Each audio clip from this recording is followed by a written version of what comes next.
Thank you so much. I appreciate your time for getting me here. Thanks for having me. Yeah, for sure. So Camille, I already know you, and I have the privilege to already meet you, but could you please introduce yourself to the public? Absolutely. So hi, I'm Camille, otherwise known as the Galactic Gal online. So I'm an aerospace engineer turned science communicator, and I specialize in helping bring space down to Earth and communicating complex topics to people who otherwise might not be in the space industry, but also space industry professionals. So helping to get the word out about what we're doing in space and why we're doing it and why people should want to work in the space industry and want to invest in the space industry. What is the moment in your life that you decide like, okay, I need to start sharing this, like this career that I'm living, that I'm studying, that I'm working on with more people in the world? Yeah, absolutely. So it really started in May of 2020. SpaceX launched their Demo 2 mission, and it was COVID. I had just graduated college. I didn't really like my traditional engineering jobs, and so I wanted to tell everyone about how cool the space mission was. So I posted about it on social media, used a few hashtags just to see what would happen.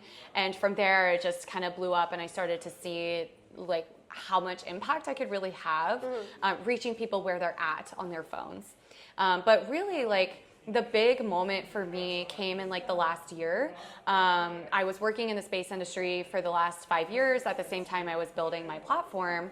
But then Patagonia launched a big out-of-home marketing campaign. And it was not Mars. We're in the business of saving our home planet. And I'm like, whoa. Like, back up a second.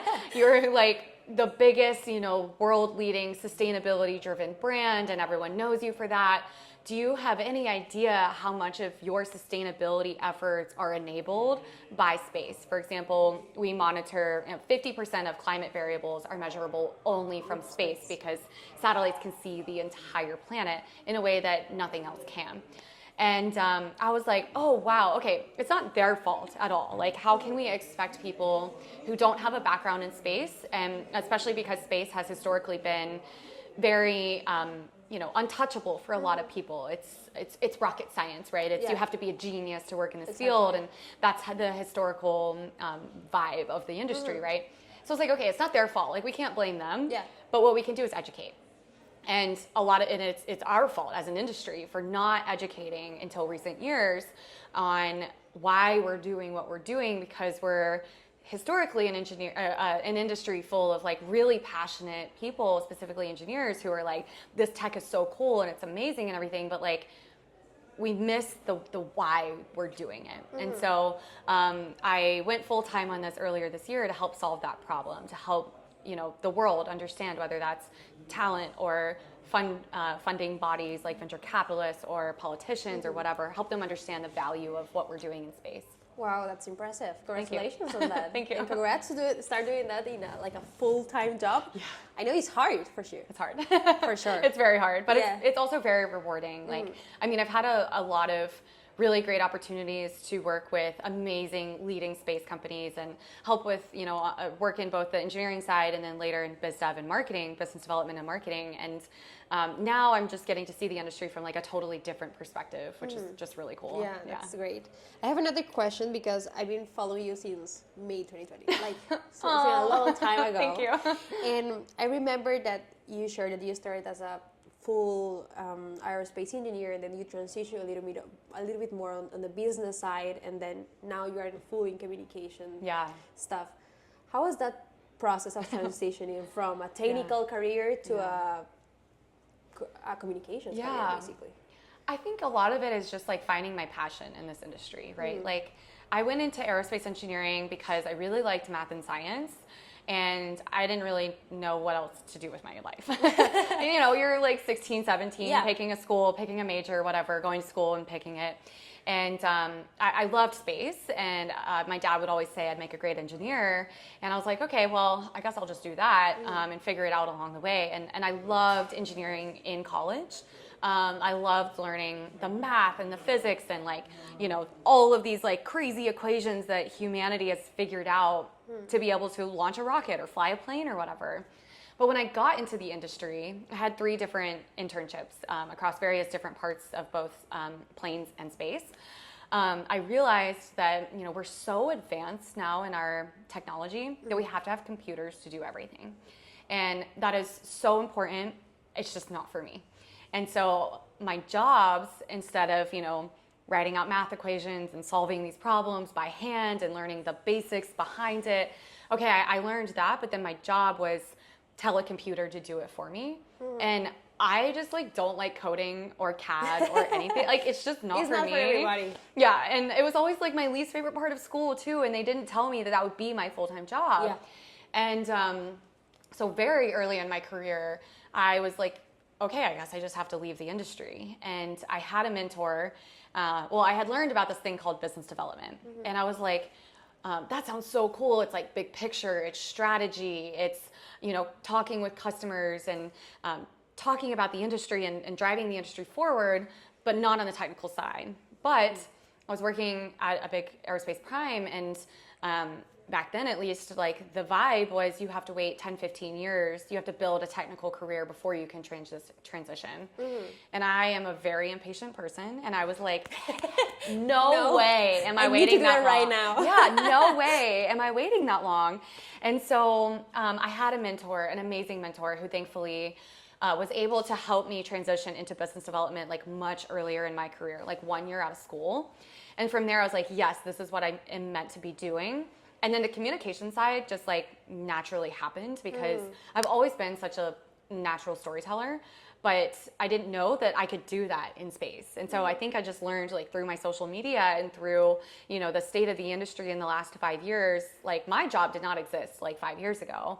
And, it's really still we're all trying to figure it out together. Yeah. And so that's really cool. So I think that's kind of the transition of overarching. I love this industry and I want to be a part of it. But I realized after school that I didn't want to be an engineer the rest of my life. But I could apply that technical background to business development and marketing. Yeah, that was my next question. How do you feel these skills that I have, that I learned from school, are applying in your current job as a communicator? Absolutely. How do you think that happened? Yeah, I mean, it's really that I have a deep understanding of the technical background of the space industry, which I think is really important. Yeah. And, for example, talking with, a new startup who is looking at mining helium-3 on the moon, it's oh, okay. From my technical background, I love that. And let's talk about the challenges associated with mining something on the moon. Well, first we have to figure out where it is and how much there is. And then we also have to figure out you can't just build a cool technology. You have to have a business case and you have to have a market. So are there markets that exist today? What markets will exist in the future? And so just having a technical background has enabled me to do my job. It's the basic essence of it, right? I think it's I have an understanding of the technical background, but I also have the ability to communicate that effectively and help share these stories and pull it out of these brilliant engineers' brains and say, tell me everything you need to know, or tell me everything I need to know. Okay. And then we'll distill it into how do we communicate that to other people? That's impressive. Thank you. Absolutely impressive. It's hard sometimes. Speechless. Yeah, and also I think at the end of the day, when we try to communicate science, it's hard. Yeah. And not a lot of people is good doing that. Yeah. I was talking to Tenia earlier, and I was like, the science that we are doing and the technology that we are doing versus the science and technology that we are communicating is different. It is very different. Absolutely. How do you feel about it?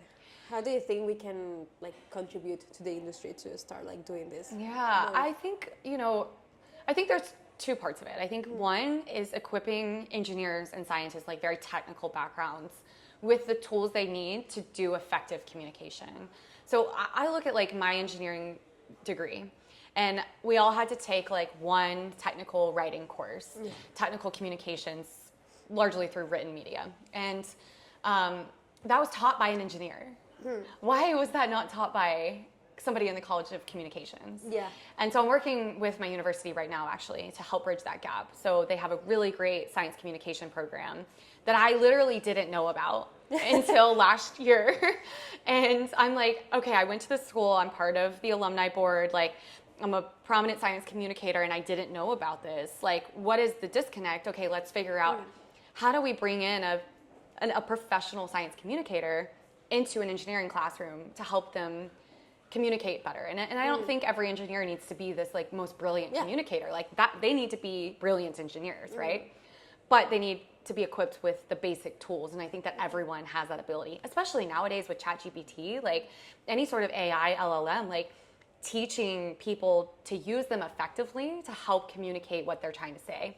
But the other side of it is this whole new, science communication is not a new field, but like it's booming right now, right? With the age of new digital media and social media and the need for more and more communications and public outreach of all the science and technology that is just accelerating, at a crazy rate.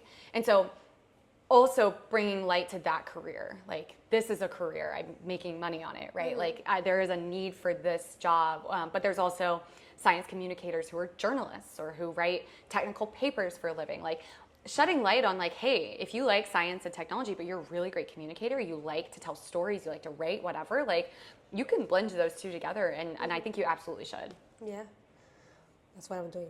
That's what I'm trying to do. Yes, aren't we all? Yeah, totally. And my last question, I'm going to read it because I was like thinking, okay, what I'm going to ask to Camille, and what is the thing that I'm always like try to understand from myself as a communicator too.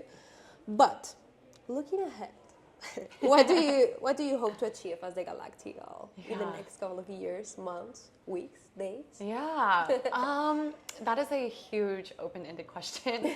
I want to do a lot of things, but I think in the near term, being part of this like huge change, this huge shift right now in space industry marketing, and like really being a thought leader in that, looking at how do we get new companies to think about how do they do their marketing? And, oftentimes these startups are looking at these amazing technologies, but don't even know where to start when it comes to marketing, or don't even know why they need marketing. And so being part of that new age of like, hey, we have this like booming commercial space industry, but if no one knows about it, it's never going to come to fruition. If you can't market it, if you can't sell it, if you can't get external buy-in from politicians or venture capitalists, or if you can't get new talent into the industry, what does that look like? You just have all this technology that doesn't really go anywhere. And so that's where marketing and science communication like comes into play. So that's really like in the near term, like I'm already pushing that forward and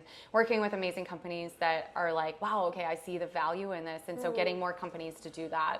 And then long term, just continuing to help bridge the STEM career gap, the STEM divide, with not only in rural communities and underrepresented backgrounds and helping them get access to technology and career opportunities that they otherwise might not know about.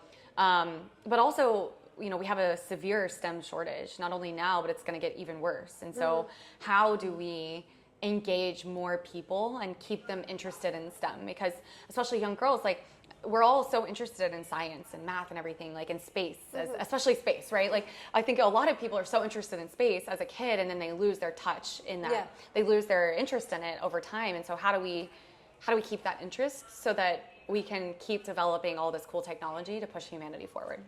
That's amazing. Thank you. Thank you for saying that. Yeah. And also, I think at the end of the day, we are trying to we are creating content. We are trying to reach like new generations and into STEM. But then the hardest part of what I am seeing also in IT in the IT industry is that we go to high schools and give like lectures or help them to, hey, let's choose like a STEM career. And then when they start like working in the industry, they realize that they don't want to be in there anymore because of the environment that they are living in. Yeah. And it's hard. It is so really hard. It's not only to show that STEM career is also an option, but also how we as an industry make the industry more as a friendly environment, I would say. Absolutely. Yeah. And that's absolutely part of what I want to do as well is just create these environments for women, for other non-binary individuals, for anybody from an underrepresented background who isn't I hate to say it, but a white dude isn't a tech bro. How do we create inclusive environments for them? Because I mean, I myself have worked in environments that have not been healthy for me. And I know a lot of women who leave the industry or leave this cool company, this cool mission that they were really passionate about because of the culture. And that is a big problem that we need to solve. And I think that, you know, we're in our Silicon Valley era of space, but we don't want to bring that tech bro culture into space. And so, you know, coming to events that are, or, you know, building events actually that are much more inclusive and inviting to people, because it's not like these events are like anti-women, right? Or anti-non-binary. Like, it's just, they don't go, right? And so, I mean, I've been at a lot of events where I've had people tell me that their female colleagues refuse to come because there's no one else like them. And so they're just at a party with 500 white dudes. And it's like, we gotta fix that somehow. And it's awful because at the end of the day, sometimes we talk about diversity and inclusion, but are we really being inclusive? Right. Because we go to a conference and we go and see the panel, and it's like 5 white dudes talking about their amazing experience in space. It's not the same. It's not the same. It's not the same what we live through versus what they live through. Yeah. I was actually just talking to a founder of a startup, and he's like, I loved what he said, because he's like, listen, over time I have learned that the way that I think about the industry is not the same as how you and I think about the industry. And he's like, I don't even know how, like, it's so hard for me to be in your shoes because I've never experienced that. And so so that creates a new problem, right? How do we like communicate, right? It's all about communication. How do we communicate what it is, what it's like for us to be in this industry, or the experiences that we go through, especially when it's not like overt sexism or it's not overt sexual harassment or anything, right? It's like, it's undertoned, it's systemic, it's just a cultural issue. Yeah. How do we solve that if it's not an overt, like, suable thing, right? Yeah, or and something also, like that. And also the hardest part is there is a lot of unconscious bias. Absolutely. Between everybody.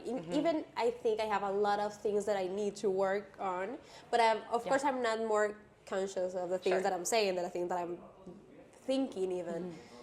But the hardest part is the people that is leading the industry, they still have a lot of like unconscious bias. It is they are making this space a little more like reductive for everybody. Absolutely. Yeah. It's a really hard challenge. And you know, we need those people that are currently leading the industry because they've seen where we came from and now where we're here. But it's a new age. It's a totally different environment now. And we need to build up the future leaders like us, right? We need to build up our generation and not exclude an entire population of that generation. Now, the space industry is not just rocket science. It used to be largely rocket science, right? And that got us to where we're at now. But how do we go from where we're at to the future? Well, if you look at, you know, the space industry is expected to become a $2 trillion industry by 2035 and have all these markets and all these technologies and all these science missions and people living and working on the moon and eventually Mars. Like, how do we get there? Okay, we need more than rocket scientists. We need business, we need sales, we need marketing, we need communications, we need finance and legal, specifically legal. A huge regulatory overhaul, really. We need medicine. We literally need everything. And I think that's so cool about the space industry is that it's like it's like the next domain for humanity. And in that domain, we're gonna have every single career working together. But if we don't make this a more inclusive environment right now, what does that look like? And I don't think that's a future we want to live in. I think it's a future we want to live in is let's, you know, continue our inclusivity work right now. And that includes what careers we're including. Yeah, that's great. Yeah. Thank you, Camille. Yeah, thank you so much. Yeah.